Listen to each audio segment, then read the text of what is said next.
Good evening. This is David Wright with Barefoot Bible. Today's presentation of a Revelation series is titled Who Murdered the Saints and the Prophets? And in this vlog, Jesus provides insights into Revelation 17:3 through 6. So I want to encourage you, don't miss the reveal. He's going to explain some things you may have missed if you've read through Revelation before. Let's start with verse 3. So he carried me away, that's John, carried me away in the spirit into the wilderness. Remember, John's in prison, but the Lord took him into the wilderness to show him something. I saw a woman sitting on a scarlet beast, which was full of names of blasphemy, having 7 heads and 10 horns. You know, in John's day and time, scarlet often symbolized, that someone must be in a position of power, prestige. And if they put a scarlet cloak over their horse or some other animal, it would also indicate the same thing. Now, in her case, scarlet may have other symbolic meanings, and we'll get to that in a moment. Let's move on with Revelation 17:4, either in your Bible or here on your screen. The woman was arrayed or dressed in purple and scarlet and adorned with gold and precious stones and pearls. That sounds like a pretty expensive dress there. Having in her hand a golden cup. It sounds good till you read what's in it.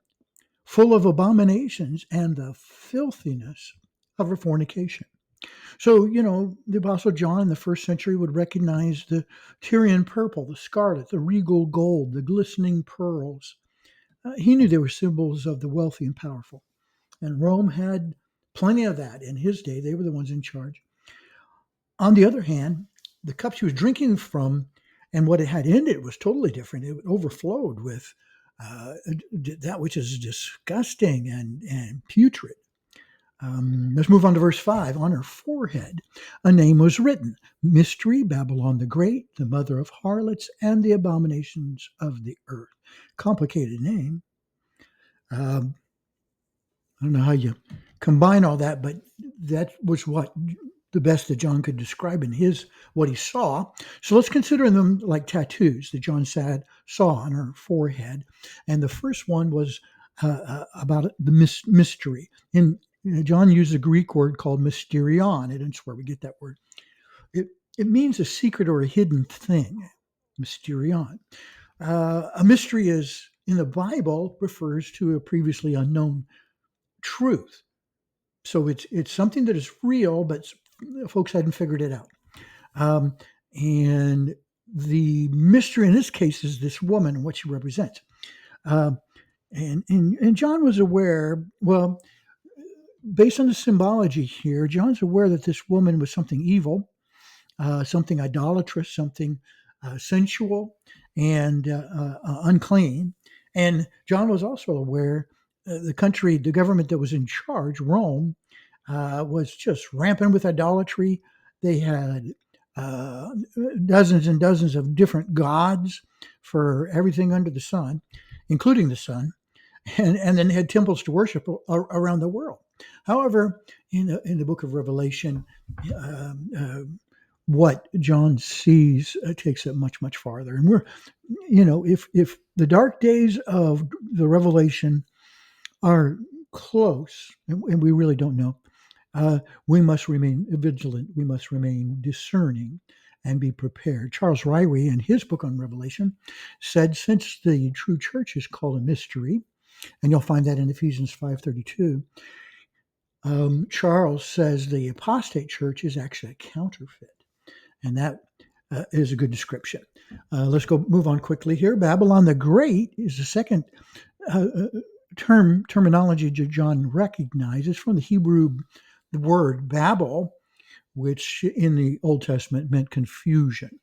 And Babylon is throughout the Old Testament, but this is the only time Babylon the Great appears in the entire Bible, is here and in the next chapter. And in verse 18 of this chapter, he defines it as the great city which reigns over the kings of the earth. And then the last one he says is the mother of harlots. What's interesting there, that is a Greek word porne, which happens to be the root for our English word pornography. So we know that's something bad. And it says she's the mother of that.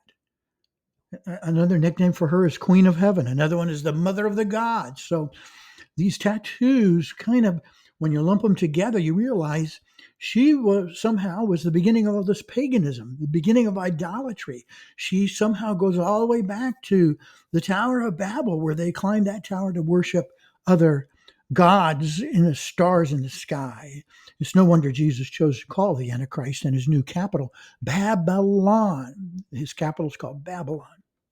And let me ask you, oh, and there's a little mention of Babylon and artistic rendering of that. Let me remind you that next Thursday we will come out we'll continue in Revelation 17, and we'll be talking about the beast from the bottomless pit. And I'll give you a hint, it's tied to the beast that she was riding on with the scarlet covering on him. They're tied together. So do tune back in next Thursday. Look forward to that. Thanks for listening today, and may God bless.